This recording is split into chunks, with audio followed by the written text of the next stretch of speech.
para títulos, muy cerca el Barcelona de meterse a la disputa de un título, a falta de conocer el sorteo de las semifinales de la Copa del Rey, y que al momento que grabamos esto todavía no conocemos a uno de los 4 semifinalistas. El Barcelona ha logrado superar su eliminatorio un par de días atrás, venciendo en el Carlos Belmonte al Albacete. Barak, con quizá la jugada de Gerard Martín salvando la pelota sobre la línea, como una que va a quedar también guardada en la memoria, como este equipo que a la vista quedaba claro en el 11 que Flick estaba apostando por una formación seria que no le llevara a ningún problema, como ese equipo llega a tener que recordar esa imagen de Gerard Martín para evitar el gol del empate. Sí, y no fue una jugada, bueno, sí fue una jugada aislada, pero no fue la única. Jefte tuvo un par en el segundo tiempo, ¿te acuerdas? Un cabezazo infallable, una jugada un poco más complicada mano a mano. Tuvo dos. No, tuvo dos claras. Una que es el cabezazo. Una pelota que se va afuera y un cabezazo que tiene solo. Que tenía un grado de dificultad mayor. Una fue por ahí del minuto 55, otra por ahí del minuto 65. Y luego llegó aquella que tiene que salvar Gerard Martín sobre la raya. Claro que el otro punto de vista es, a ver, ahora vamos a repasar todas las que tuvo el Barcelona y que no entraron.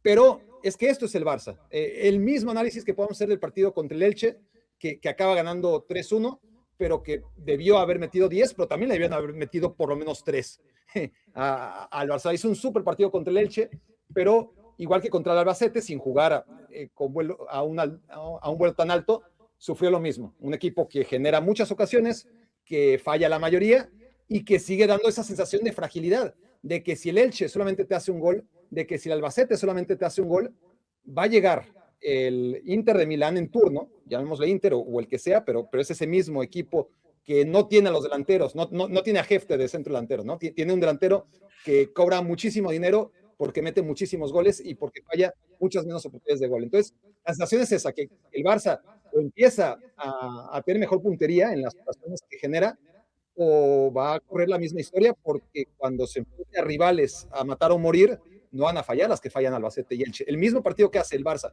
contra Albacete o contra Elche en semifinales de Champions League, lo pierde. Un partido que arranca, Rodri, con Robert Lewandowski en la formación, que viene aprovechando quizá el mejor momento de Lamine Yamal. Quizá no lo he escuchado también Alex Pareja, pero es el mejor momento de la temporada de Frenkie de Jong. Se ha visto en las últimas 2 campañas, en los últimos 2 partidos, además en la conducción sin Pedri en el medio de la cancha, a un Barcelona, y no digo que sea es una casualidad, no es causalidad, que sin Pedri generen 30 ocasiones en un partido, 28 ocasiones en el otro, no contra el Albacete igual, pero con Robert Lewandowski en el 11, que Barak esté hablando de puntería, y a Robert Lewandowski, ¿qué le queda de esto?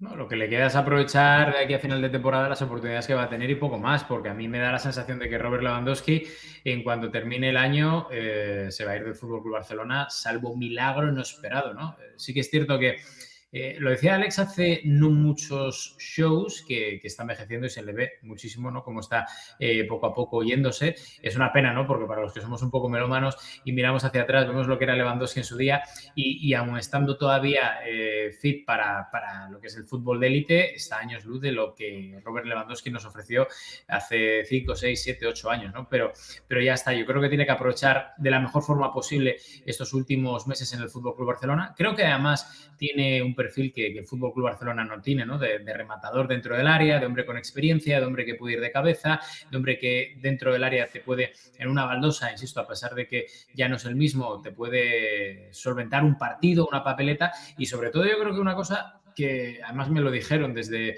dentro del vestuario del FC Barcelona, que tiene Lewandowski y que el resto todavía están en ese proceso de aprender, ¿no? Aprovecharse del talento ajeno. Y tú acabas de dar en la clave de todo, Fernando, cómo ahora que Lamine Yamal está mejor, está viendo ya esa luz al final del túnel, eso es algo que puede aprovechar muy bien Robert Lewandowski a su favor y en favor, por ende, del equipo, ¿no? Por tanto, bueno, yo creo que el partido contra el Albacete, estoy también de acuerdo con lo que decía ahora mismo Barak. Creo que el Barça falla un poco en las áreas, tanto abajo como arriba. Arriba por perdonar demasiado y abajo por lo que pudo haber sido ese gol que si no llega a salvar Gerard, pues hubiera sido el de la prórroga definitiva, el de forzar el tiempo extra, pero ya está, es lo que tiene que mejorar el Barça y en ello, sobre todo arriba, en no fallar para luego no pedir la hora, ¿no?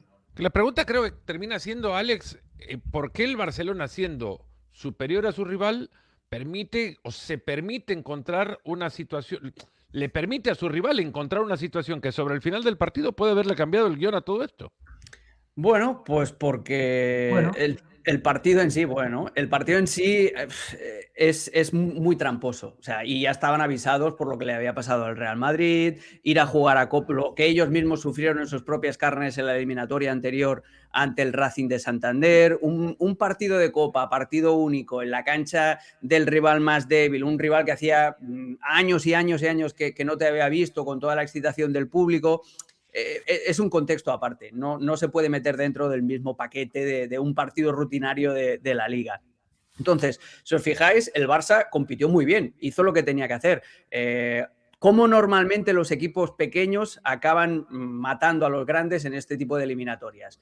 En base a transiciones, en base a balón parado y en base a estar muy concentrados en defensa. Esos son los tres ingredientes de la victoria del Barça del otro día.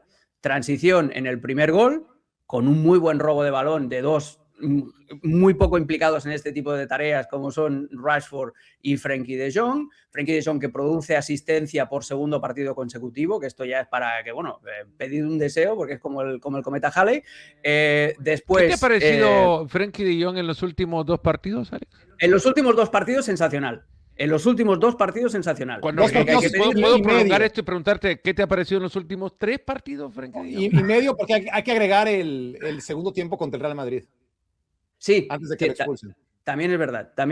Está creciendo, pero el problema es que este es el nivel que el Barça quería encontrar en Frenkie de Jong cuando lo ficharon en 2019. No nos olvidemos tampoco. Y... ¿Algo del contexto le permite cambiar su juego o es una cuestión simple y llanamente apegada a su calidad?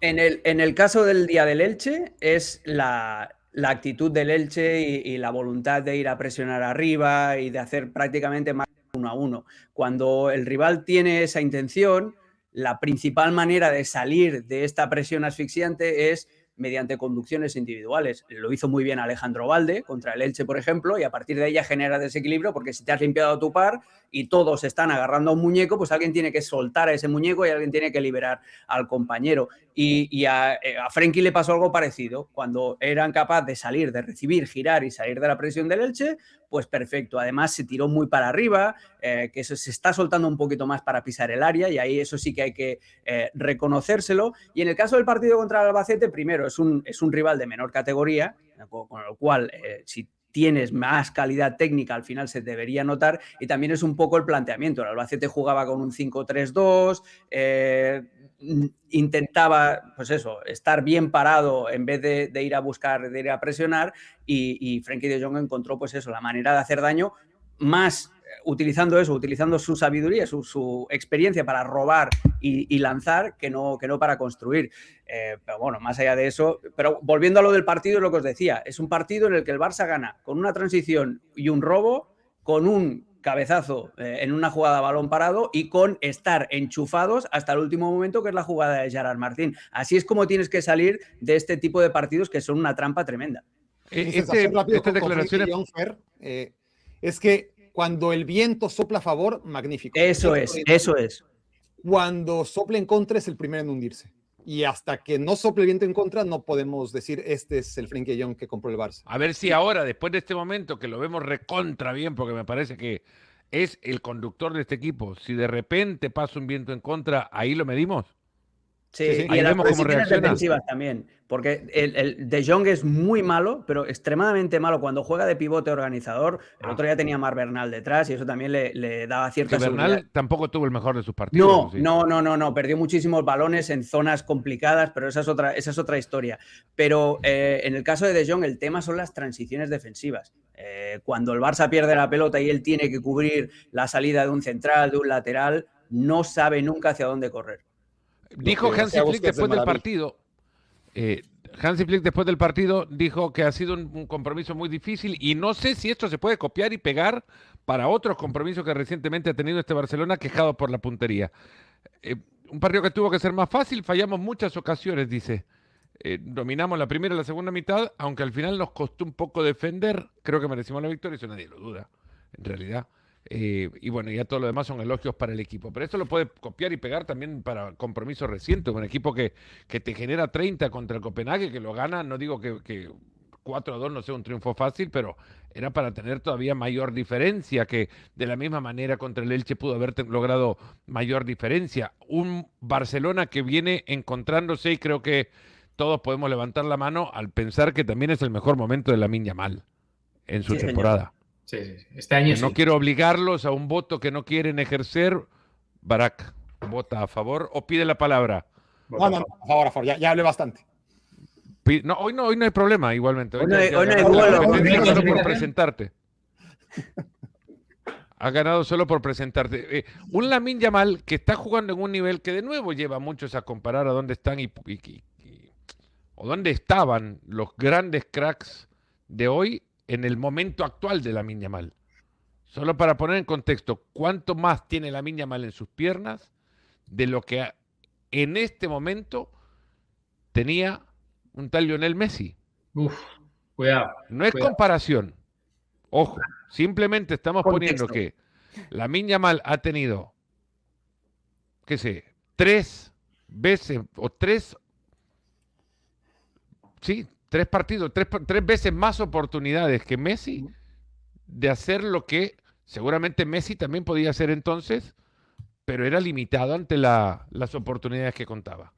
Yo con estas cosas, Fernando, creo que hay que tener una calma, pero vamos, increíble, extrema, una paciencia y un relajo increíble, porque es que estamos comparando a un tipo que ha estado durante 2 décadas y que, ojo, sigue estando como Leo Messi ahí arriba. Ayer también hubo muchas comparaciones con el tiempo de Maradona, y sí que es cierto que hay una cosa que Lamine se ha ganado, estar ahí y comparar lo que lleva a día de hoy sin haber cumplido 19 años con monstruos de la historia, como Maradona, o como para mí es el mejor jugador de la historia del fútbol, Leo Messi, ¿no? Pero creo que hay que ir con mucha pausa, mucha tranquilidad, porque no es hacer lo que está haciendo, que sí, que tiene un crédito tremendo y tiene un mérito increíble, sino hacerlo durante tanto tiempo, a tal nivel, que te respeten las lesiones, que tú mantengas y sigas reciclándote.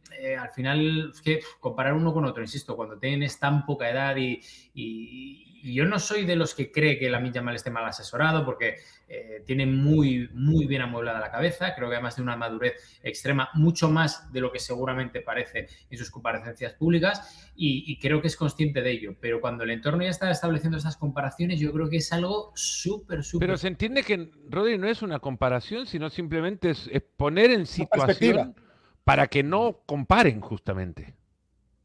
Puede ser, pero es que la comparación es inevitable. Cuando al final, tú ten en cuenta, Fernando, que llevamos desde que debutó, todo el mundo diciendo, bueno, Messi no debutó tan joven, pero fijaos ya en los partidos, la incidencia en los goles, en el juego, y que sí, que al final esas comparaciones, lo bueno que tiene Lamine Yamal es que él mismo ha demostrado que puede estar en esa conversación. Insisto, si prorrateamos a cada caso en su etapa, porque es que es muy bueno, y a día de hoy para mí es... En cuanto alcance su normalidad en el juego y su continuidad, para mí es el mejor jugador del mundo. Pero creo que compararlo con Leo Messi después de 2 décadas y demás, creo que es un poco arriesgado, ¿no?